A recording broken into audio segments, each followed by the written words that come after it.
Hello, everybody, and welcome to episode 57 of the Ask the Coach show, where PingSkills answers your table tennis question.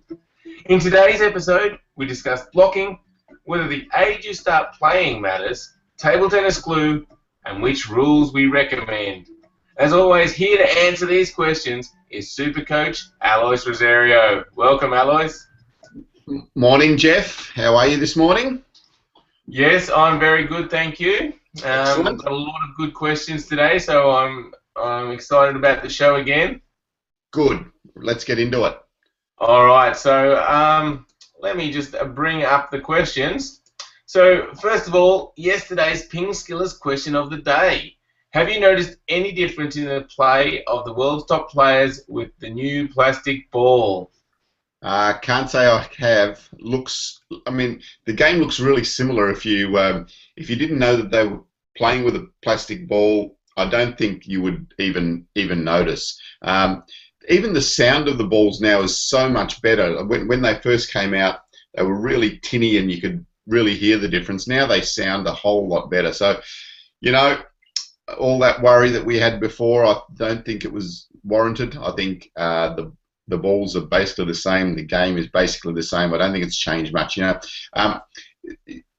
People are talking a little bit about, the ball might be have less spin and sits up a little bit, perhaps. But again, on the outside, the game looks really similar if you look at it. Yeah, I'd have to agree with that. The only slight issue still seems to be around the cost. So the balls are a lot more expensive, and I guess for clubs to switch over, if they've got a whole lot of balls that they use for training, can be quite expensive. So I guess we'll just have to get through that period, and then I think it'll be smooth sailing. Yeah, I think so, and I think it's the extra cost is because of the setup of the manufacturing. The manufacturers will have to recover their costs of the whole new manufacturing process. But I mean, in theory, someone was saying to me yesterday, in theory, the balls should come down in price because plastic should be a cheaper material than celluloid, you would think. So hopefully in the long run we'll have cheaper equipment. Yeah, that sounds good. Okay, all right. Well, that moves us on to the PingSkills question for today, which is: should table tennis copy other sports and go to a reduced format like 2020 cricket or the fast 4 tennis? So leave your comments on our website or on the YouTube channel. We'd love to hear your thoughts on that one. Okay, here we go. We've got a question from Brock, who has asked it through the Google Hangout app. Thank you, Brock. We love it when people do that. So his question is: hey, PingSkills, your videos are very helpful and I've been good with blocking smashes, but how do I block a smash with spin on it? Yeah, so I think Brock was talking here a little bit about blocking when there's got a bit of side spin on it. So it's often just to do with the angle of your racket. So if there's a lot of side spin on the ball is going to take off sideways a little bit, even off a smash. So it's a matter of just changing the angle slightly to counter that side spin that they're putting on it. So think a little bit about that, Brock. Just think about changing the angle of your racket to allow for that little bit of side spin. If there's a lot of top spin on it, then you're blocking over the ball. So yeah, it's all about just the angle of your racket, Brock, to counter the spin that's on the ball. Yes. And as we mentioned in yesterday's show, I guess for people watching, some people get confused between a smash and a topspin, and it doesn't really matter. I guess in the end, you just got to angle your bat, like you said. But as we mentioned, a smash, we consider it when the ball's like up above your shoulder height and you're hitting the ball flatter, not with much topspin, because you've got a good angle onto the table. And then when the ball's lower than that, generally people topspin it and get a lot of topspin to help the ball dip onto the table, and we call that a topspin or a loop or something different. It's just terminology, and But if you're close to the table and someone's hitting the ball hard, yeah, you can use the block, and you just need the right angle to counter the amount of spin that they've put on it. So you need to look at the spin that they've put on it as well. Yeah, what do you think about terminology, Alois? Is it important to get it right, or? Yeah, no, not really. Just if you're trying to convey a message to someone, as we talked about yesterday, a lot of players talk about smashing the ball when in fact they're talking about, the top spin stroke where they're brushing over the ball a bit more. So yeah, yes, just terminology. Excellent. All right, the next question is from Abdullah, who says, I am 15 years old. I began playing around 10 months ago. My rating is 682. Although I have been showing immense improvement, I'm still only able to compete against players who are 2 to 4 years younger than me. Did I begin playing too late? Yeah, Abdullah, no. The basic answer is no, you haven't started playing too late. Table tennis is such a lifelong game. You can play it till in your 80s, 90s, and even over 100. So you've got so much time to develop your game. If right now you're only competing against players that are, a couple of years younger than you, that's fine. Persevere, keep going with it, keep working your game. In 2 or 3 years' time, if you put in a lot of hours on the table, then you'll catch up to them, or it might even be in a year's time. So it's just about how many hours that you can put on the table in good, concentrated practice, and that's really the age of your table tennis. Yes, interesting one, and it's good to see Abdullah's already improving quite quickly there, Alois. So they're good signs. Yeah, it is, and so you're obviously doing well with what you're doing with your training. So just keep going with it. Excellent. All right. Well, good luck, Abdullah. Keep us posted on your progress. We'd love to hear about it. Okay. The next question is from Barbatel, who says, "Hi guys, I'm asking you, what is the difference between speed glue and water-based glue? And how does this affect our rubber, or how does it damage the wood of the racket?" Yeah, so the speed glue basically expands the sponge underneath the rubber, and which makes the bat a lot faster. So you actually put the speed glue on the sponge part? Yeah, underneath the sponge. So you take the whole rubber sheet off, the rubber and the sponge off, and that's where you're putting the glue on the back of the rubber and on the blade. So that expands the sponge, and that's the effect that the speed glue has. The water-based glue doesn't have that effect, so you're not getting as much speed. But remember, Barbatel, speed glue is now banned, so you're not allowed to use it anymore anyway. So just stick with the water-based glue. Okay, there you go, Barbatel. Use the water-based glue. Easy one to answer there, Alois, with the current rules. All right, moving on. The next question is from Rita, who says, I'm a beginner player and enjoy table tennis. I play with friends and they play 21 points with 4 players. We do 5 serves and serve from the right and the left corners. According to the lessons, serve should only be from the right. What are your thoughts? Yeah, so firstly, Rita, it's important to just go through the rules of table tennis, and it's best to just play them the way that the rest of the world's playing them. So nowadays we play games up to 11 points, and you have 2 serves each at a time. So in your extended question, you talked about the 5 serves being too many. Well, probably is now. So let's change your games now to games up to 11 with 2 serves each. And also with the doubles, yes, you do always serve from your right-hand box diagonally to basically their right-hand box. So, but you can check out the rules in our table tennis rules section in our lessons, and also we've got a downloadable brochure that goes through a lot of the rules with you. So so take a look at that, and it's just best to play the rules like the rest of the world is doing, because then when you go to someone else's house or a different city or a different country, you know that you're playing by the same rules and the game becomes easier. Yeah, that makes a lot of sense, Alois. So, Rita, I'll put the link to those lessons in the show notes, which you can find by going to our website, pingskills.com, and clicking on the blog link. Thank you, Rita.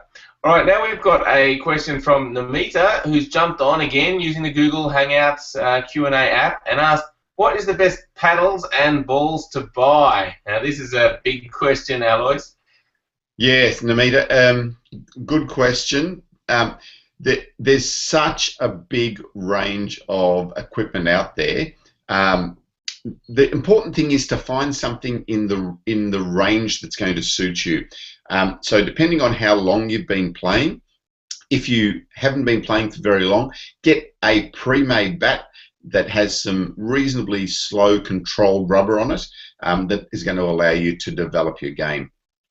The next level up from that is then to think about a pre-made bat with some, again, reasonably slow controlled rubber on it, and then you can start to progress and go on to faster rubber. The rubber is the most important part of this whole equation. It determines a lot about the speed and spin of your racket. So first up, just work out what level you are, and then work out a bat that's roughly in that range of your level and choose something. As I said, there are literally hundreds, thousands of options out there. So yeah, just try and keep it as simple as you can. We do have a lesson on how to choose your bat, which I think clears things up pretty well for you, and we'll just give you a bit of an idea of what range that you might be in. Yeah, well said, Alice. So we don't really keep up with all the equipment. Like Alice said, there's thousands or hundreds or thousands of options, so it's difficult to keep up with. And we generally feel that once you get some good equipment, it's more about the training. So we emphasize the training more. But to help you out, on our website at pingskills.com under the store, we have some bats that we know are good and recommend, and they are at those different levels that Alois mentioned. So you can check those out there. They're by no means the only good options, but they're ones that we know are good and can recommend. So check them out, and I'll put the link to the choosing a table tennis bat in the show notes for you. Good luck with that, Namita. Let us know what bat you use and what you choose if you're buying a new one. All right, the next question is from Hoob from Holland, who says, I've got a question about his anti-spin rubber. What is the best way to block the ball on the backhand with his anti-spin, Alois?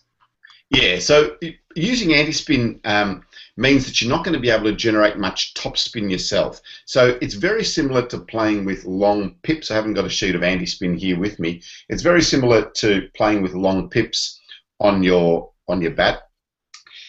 When you're blocking, you need to be hitting the ball from quite high because you haven't got the ability to generate the topspin, so you need to get a direct line from the ball, from the hitting point to the table. So try to take the ball quite high and just go through nice and flat with the ball.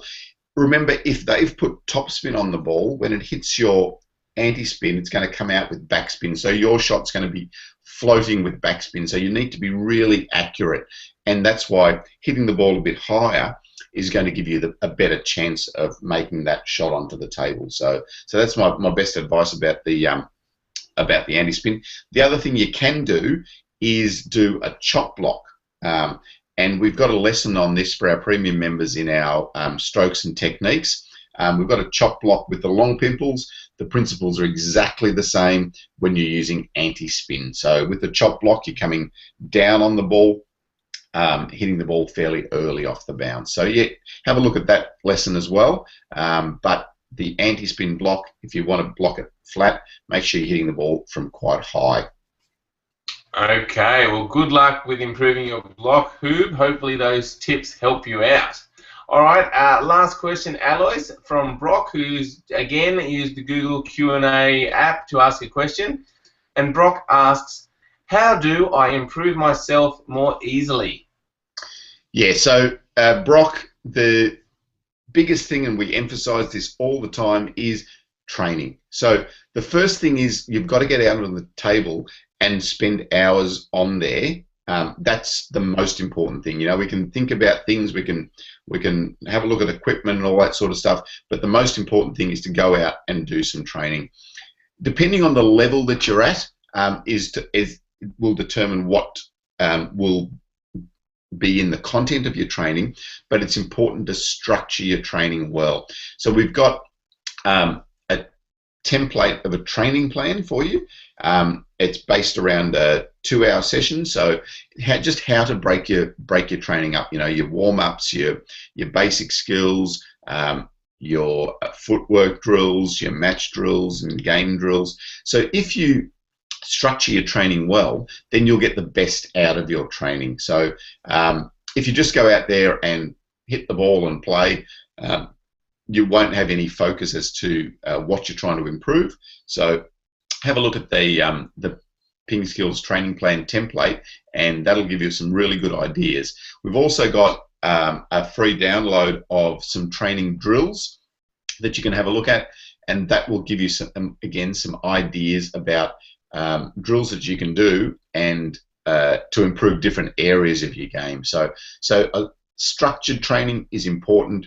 Training as much as you can is important, and make sure that when you're out there and training that you have really good focus on what you're doing.